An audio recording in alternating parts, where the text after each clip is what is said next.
The diplomatic mission to the capital of the alien empire had been planned for months, a carefully orchestrated attempt to bridge the growing divide between humanity and this powerful but ruthless alien force. The empire, known for its brutal policies and cold indifference to the suffering of others, had agreed to host the delegation, but the atmosphere remained tense. Despite the tension, there was a flicker of hope among the human diplomats that this mission could open a path to understanding and cooperation, a chance to soften the empire's harsh stance. The human ambassador, a seasoned negotiator with years of experience in dealing with difficult counterparts, had brought his young daughter along on this mission. She was a bright-eyed child with an insatiable curiosity, her presence a reminder of the future they were all trying to build, a future where their children could live without fear of war or conflict. She wandered around the embassy, her laughter filling the cold, sterile halls, a beacon of innocence amid the grim realities of intergalactic politics. To the human delegation, she embodied the hope of peace and a better tomorrow. Then came the moment that would change everything. During a routine security check, alien guards, on edge from recent tensions and under strict orders to maintain control, spotted a small, unexpected movement. Without warning, panic overtook them, their training faltered, and in a split second, weapons were drawn. The young girl, having innocently wandered too close to a restricted area, was caught in the crossfire. The shots rang out, a burst of energy tearing through the air. In an instant the child fell, her lifeless body crumpling to the ground. A horrified silence descended over the scene. The humans stood frozen, their minds struggling to process what had just happened. The ambassador, paralyzed with shock, looked down at the body of his daughter, unable to comprehend the horror before him. Grief overtook him, a soundless scream tearing from his throat. His colleagues, stunned and devastated, rushed to his side, their faces pale with disbelief. The alien guards, realizing the magnitude of their mistake, hesitated, unsure of how to react. The entire mission seemed to collapse in on itself in that single, heartbreaking moment. Within hours, word of the tragedy spread throughout the embassy and beyond. The human delegation demanded an immediate explanation and justice for the death of the innocent child. The Empire, however, responded with cold detachment. An official statement was issued, a brief, emotionless apology, claiming the incident was regrettable but unavoidable given the circumstances. No names were mentioned, no one held accountable. To the alien leaders, it was a minor mishap, an unfortunate error of judgment by their security forces, but nothing more. They dismissed the death of the child as a trivial matter, something to be swept under the rug and forgotten. The humans were left reeling. The dismissive attitude of the Empire felt like a slap in the face, an insult on top of an already unbearable loss. The ambassadors, once hopeful, were now consumed by a growing fury. Anger and grief spread through the human delegation like wildfire, their initial shock giving way to a seething rage. What had started as a mission for peace had turned into a moment of profound betrayal. The image of the child, innocent and full of life just hours before, now lay etched in their minds, a stark reminder of the price of complacency, and the true nature of the empire they had sought to reason with. The news of the incident traveled back to Earth, igniting a firestorm of outrage among its citizens. The child's death became a rallying cry, a catalyst for a reaction that no one had foreseen. Grief turned to anger, anger turned to a demand for justice, and that demand grew louder by the hour. The Empire had crossed a line, and Earth would not let it stand unchallenged. The news of the child's death spread through Earth like a wildfire, igniting outrage and sorrow across every corner of the planet. From the bustling cities to the smallest towns, people were consumed by a collective grief. Social networks, news channels, and public forums overflowed with anger and disbelief. Citizens took to the streets in protest, holding vigils and demonstrations, demanding justice for the innocent life lost so senselessly. The image of the young girl became a symbol, her bright smile plastered on walls and screens, a reminder of the cost of indifference. There was a deep, simmering fury, a universal cry that echoed across every nation: something had to be done. In the corridors of power, the reaction was swift. An emergency meeting was called, bringing together Earth's top military leaders, government officials, and diplomats. The room was thick with tension, the air heavy with anger and disbelief. Faces were set in grim determination, and voices were raised as the debate raged. How had this happened? How could a human child be murdered with such callous disregard? There was no time to dwell on the horror. They needed a plan, a way to make their response known to the galaxy. The dilemma was stark. They could take the diplomatic route, issuing formal protests and demanding reparations, but everyone in the room knew what that would mean. The alien empire, with its history of cold arrogance, would see it as a sign of weakness, an invitation to dismiss their concerns and continue with impunity. Earth could not afford to appear weak, not now, not after such a blatant disregard for human life. The Empire's actions had crossed a line that could not be ignored. There was no hesitation in the room when the discussion shifted to a more drastic response. The time for diplomacy had passed. They needed to act, and they needed to act decisively. Murmurs filled the room as Earth's most powerful weapon was mentioned, the Almighty Fleet. A fleet that had been built in secret, reserved for the gravest of threats, designed for existential wars, not for political skirmishes. Yet now, it was being considered for something different, a war not born out of necessity, but of outrage, a war to make a statement that could not be misunderstood. Voices of caution were quickly drowned out. The room fell silent as one of the senior generals stood, his voice steady but filled with intensity. "We did not build this fleet to sit idle while our children are killed. We built it to protect, to deter, and if necessary, to retaliate. This is one of those times. We cannot allow them to believe, even for a moment, that they can take our lives so lightly." Heads nodded in agreement around the table, and a consensus began to form. The decision was clear. Earth would unleash its might. The Almighty Fleet, a force of colossal warships, each equipped with planet-crushing capabilities and state-of-the-art stealth technologies, would be mobilized. This was not just about revenge. It was about sending a message that no one, not even the most powerful empire, could harm a human and expect to escape without consequence. There would be no room for ambiguity in their response. Orders were issued with a newfound urgency. Across Earth's military installations, preparations began in earnest. Colossal ships began powering up, their engines roaring to life. Crews were briefed, weapons were loaded, and final checks were made. The fleet, a testament to human innovation and resilience, stood ready. As the command centers hummed with activity, a somber determination settled over Earth's leaders. This was a mission they had never envisioned, but one they would see through to the end. The Almighty Fleet was preparing to embark on its journey, a journey that would take it directly to the alien empire's capital, with one clear message: humanity would not be trifled with.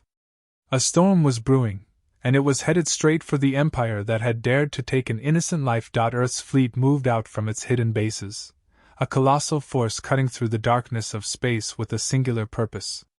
Dreadnoughts, carriers, and cruisers formed a formidable line, each ship a marvel of engineering, bristling with weaponry, and shielded by layers of armor and advanced stealth technology. The engines thrummed with a deep, resonant power, propelling the fleet toward its destination. Every vessel moved with precision, their formations tight and perfect, a reflection of the careful planning and coordination behind this mission. This was a demonstration of Earth's technological prowess, a testament to the strength and resolve that had been forged through years of preparation and innovation. As the fleet progressed through the void, it encountered the first line of alien defenses, outlying patrol ships and early warning stations scattered along the borders of the Empire's territory. Confident in their strength, the alien commanders opened communications, offering a warning and a chance to negotiate. They still believed this to be a misunderstanding, an act of defiance that could be quashed with a few words and a show of force. But Earth's response was silence, broken only by the sudden, swift movement of its ships. Within moments, the opening shots were fired. The aliens, still caught in their arrogance, were unprepared for the ferocity of the attack. Earth's fleet moved like a tidal wave, crashing into the defensive lines with overwhelming force. Dreadnoughts unleashed a barrage of firepower that shattered the alien ships, tearing through hulls and shields alike. Carriers deployed squadrons of fighters that darted between enemy ships, weaving through the chaos, their precision strikes crippling key targets in seconds. Cruisers, invisible until the last moment, appeared from nowhere, delivering punishing blows before vanishing back into the blackness of space. The aliens, stunned by the suddenness and scale of the assault, scrambled to respond. They tried to regroup, sending reinforcements from nearby sectors, but Earth's fleet was relentless. Every new line of defense was met with the same fate, methodical destruction, each engagement executed with brutal efficiency. Earth's strategy was clear: no negotiation, no mercy. This was not a show of force. This was a decisive move to dismantle the enemy's defenses one by one. Desperation began to seep into the alien command. Their leaders, once confident, now struggled to understand the ferocity of Earth's response. Communications between alien ships grew frantic, voices raised in confusion and fear. Orders were given and countermanded, strategies shifted with each passing moment, becoming increasingly erratic. But it was already too late. Earth's fleet had no intention of stopping, no interest in the diplomatic overtures that now came through their communication channels, laced with a hint of pleading. The message from Earth was clear: they were here to end this, not to talk. The alien commanders, now fully aware that this was no ordinary engagement, attempted to rally their forces. They threw every available ship into the fight, drawing from reserves, even deploying civilian vessels in a desperate bid to hold the line. But Earth's fleet pressed forward with unyielding momentum, their tactics flawless, their technology superior. The aliens watched in horror as their ships were torn apart, their defenses crumbling under the onslaught. The scale of destruction was unlike anything they had ever faced. They were being outmaneuvered, outgunned, and outthought at every turn. The closer Earth's fleet drew to the alien capital, the more intense the battles became. The final lines of defense were the strongest, heavily fortified and prepared for an all-out assault. But even here, Earth's forces did not falter. They deployed their most advanced weapons, projectiles that moved faster than light, energy beams that cut through the thickest armor like it was nothing. The dreadnoughts led the charge, absorbing what little resistance remained, while the carriers and cruisers flanked the enemy, striking from unexpected angles. Alien commanders realized too late that they were facing something beyond their comprehension, a force driven not by conquest but by an unyielding sense of justice. Their last-ditch attempts to mount a defense failed, their forces shattered, and their strategies lay in ruins. As Earth's fleet moved closer to the capital, the alien empire could no longer deny the truth. This was no simple skirmish.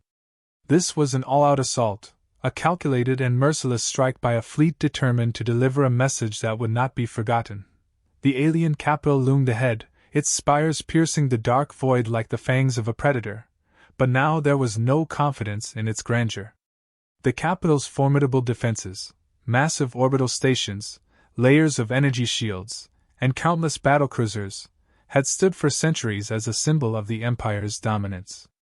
But as Earth's fleet arrived, moving with the silent menace of a coming storm, the defenses began to look less imposing. They were about to face an enemy unlike any they had ever prepared for. The first wave hit hard and fast. Earth's dreadnoughts opened fire, unleashing a storm of energy blasts that lit up the sky above the alien capital. The beams sliced through the first layer of shields, shattering them as if they were made of glass. Orbital stations, which had once served as indomitable guardians, exploded under the force of concentrated attacks, their debris scattering across the heavens. Below, the city felt the tremors of battle. The capital's skies, once calm and controlled, were now aflame with light, the air filled with the sound of destruction echoing in all directions. Earth's strategy unfolded with ruthless precision. Cloaked cruisers materialized behind enemy lines, striking at their weakest points with sudden, devastating force. Entire squadrons of alien fighters were obliterated before they could even engage, their commanders caught completely off guard. Warheads, capable of turning entire cities into dust, were launched with pinpoint accuracy, targeting key military installations and command centers. The Empire's forces, accustomed to slower, methodical battles, struggled to comprehend the speed and ferocity of the assault. Their sensors, overwhelmed by the sheer number of Earth's ships, could barely track the incoming attacks. Within minutes, the battle was spiraling out of control for the alien defenders. Earth's fighters moved in tight formations, performing complex maneuvers that confused and outflanked the alien pilots. They darted between enemy vessels, striking at engines and weapon systems, leaving the enemy ships dead in space. Human commanders directed their forces with flawless coordination, predicting enemy movements and countering them before they could gain any advantage. Each tactical decision was executed with a precision that left no room for error, every ship moving as if guided by a single mind. Acts of heroism from Earth's fleet commanders shone through the chaos. A destroyer captain, seeing a gap in the alien formation, charged headfirst into the fray, drawing enemy fire away from the vulnerable rear of the fleet. Another commander, realizing that an alien cruiser was preparing to fire upon the fleet's flagship, maneuvered her ship into its path, taking the brunt of the blast and then retaliating with a calculated strike that tore through the cruiser's hull. The Empire had never faced tactics like these, tactics that were relentless, unpredictable, and devastating. Panic began to seep into the alien leadership. Once so arrogant and dismissive, they now found themselves paralyzed with fear. The Emperor, overseeing the battle from his palace, barked desperate commands, his voice betraying a hint of terror. Orders were conflicting, strategies were hastily changed, and resources were misallocated. Alien generals, realizing their defensive lines were crumbling, called for reinforcements that would never arrive in time. Their communications became frantic, filled with shouting and confusion, their attempts to rally their forces dissolving into chaos. But Earth's fleet continued its relentless advance, unyielding in its purpose. Dreadnoughts pushed forward, tearing through the alien battlecruisers that tried to form a last line of defense. The capital's remaining shields flickered, weakened by the continuous barrage, until they finally collapsed under the strain. The ground defenses, unable to repel the assault from above, were torn apart by Earth's precision strikes, their cannons silenced one by one.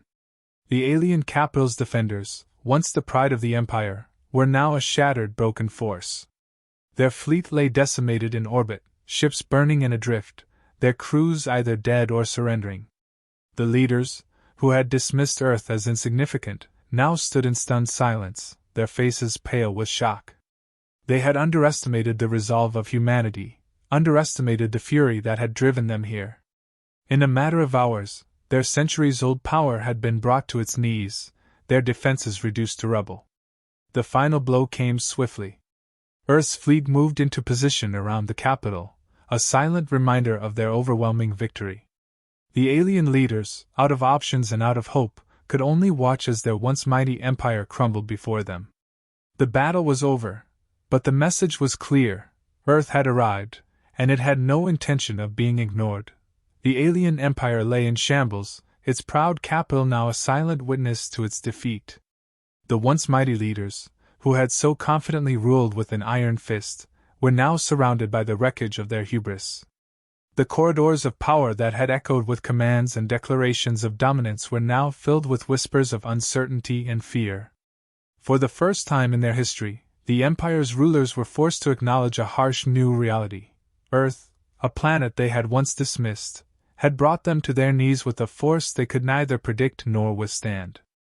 Their status had been diminished, their authority shattered. Throughout the galaxy, the impact of Earth's victory rippled like a shockwave. Civilizations that had long lived in the Empire's shadow, wary of its reach and fearful of its power, now saw an opportunity they had never dared to imagine. Earth had shown that the Empire was not invincible, that its arrogance and cruelty had limits. The idea spread quickly: if a single act of defiance, fueled by outrage and justice, could humble such a formidable force, then perhaps others could rise as well. New alliances began to form, inspired by Earth's display of strength and unwavering resolve. In the days following the battle, messages poured in from distant worlds, offering support, expressing solidarity, and seeking dialogue. Earth had proven it could no longer be ignored or underestimated. It was now recognized as a major player in the galactic arena, one with both the will and the means to act decisively. The balance of power had shifted, and the galaxy was paying close attention. Earth had become a symbol, not just of power, but of the willingness to stand up against oppression and to protect its own, no matter the cost. Amidst the aftermath, the human commanders reflected on the path they had taken. There was a recognition of the cost of this victory, the lives lost, the resources spent, the scars left on those who had fought. But there was also a deep understanding of why it had been necessary. They had stood against an injustice that could not be ignored, choosing to fight not out of desire for conquest, but to send a message that would be heard across every star system. Earth would not tolerate harm to its people, especially its children. They were prepared to use overwhelming force to protect what mattered most. Yet, even as they savored the victory, they remained aware of the challenges that lay ahead. The Empire, though wounded and humiliated, was far from defeated. It would regroup, rebuild, and likely seek revenge. The threat had not disappeared, it had only been delayed. Earth's leaders knew they would need to remain vigilant, to strengthen their alliances, and to prepare for whatever might come next. They had proven their resolve, but the real test of endurance was just beginning. Standing before the fleet, Earth's commanders pledged to remain steadfast.